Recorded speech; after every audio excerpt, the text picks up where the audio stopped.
आइए विद्यार्थियों, एक वर्ग और हम निकालना सीखते हैं। पैटर्न पर आधारित वर्ग निकालना सीखते हैं बहुत ही कम समय पर।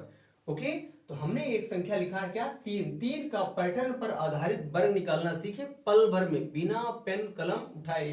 ओके, तो सबसे पहले क्या, तीन का स्क्वायर बराबर क्या, तीन गुणे तीन लिख लेते हैं।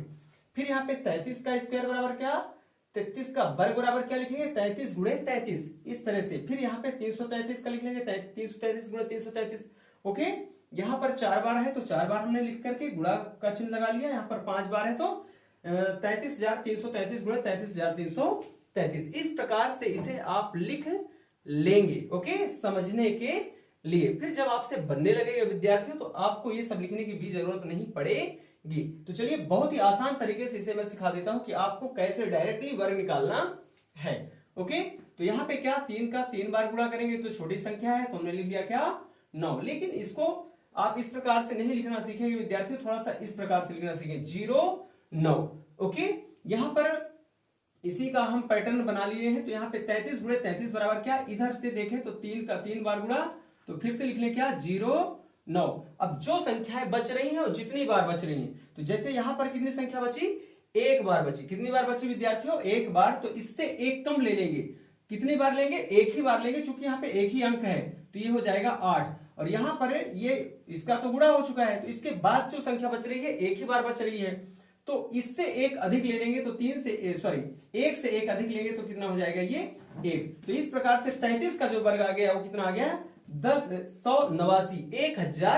1089। इसी प्रकार यहां पर देखें तो इसका गुणा करा ले, तो ये हो जाएगा क्या, 0 9। अब जितनी संख्याएं बच रही, जैसे यहां पे 2, यहां पर भी 2 बचेंगी, तो यहां पे क्या, एक इससे कम लेंगे तो ये 8 और ये 8, इससे एक अधिक लेंगे तो 1 और ये 1। ओके, यहां पर भी देखो जल्दी से, तो ये 3 3, 0 9, जितनी बच रही हैं उतनी 8 हो जाएंगी। अब तो आप समझ ही गए होंगे, और जितनी यहां बच रही हैं उतनी क्या हो जाएंगी, एक अधिक हो जाएंगी, 1 1। इसी प्रकार यहां पर देखें तो ये हो जाएगा 3 3, तो अपन लिखेंगे क्या, 0 9। जितनी संख्याएं 4 बच रही हैं तो 4 बार हम क्या लिख देंगे, एक कम करके लिख लेंगे 9 से, तो ये 8 हो जाएगा। और इधर 4 बार बच रही है तो एक अधिक ले लेंगे 0 से, तो इस प्रकार से ये 4 बार हो जाएगा। विद्यार्थियों, मुझे लगता है कि आपको ये कॉन्सेप्ट बिल्कुल भी समझ में आया होगा। ओके, तो शुरू से हमें समझना क्या है कि जितनी संख्याएं, जैसे हमने यहां पे देखना है, तो 3 का 3 से गुणा करेंगे तो 0 9 लिखेंगे।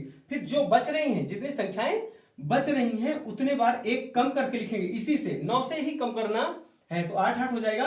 इधर 0 से ही अधिक करना है तो 1 1 हो जाएगा।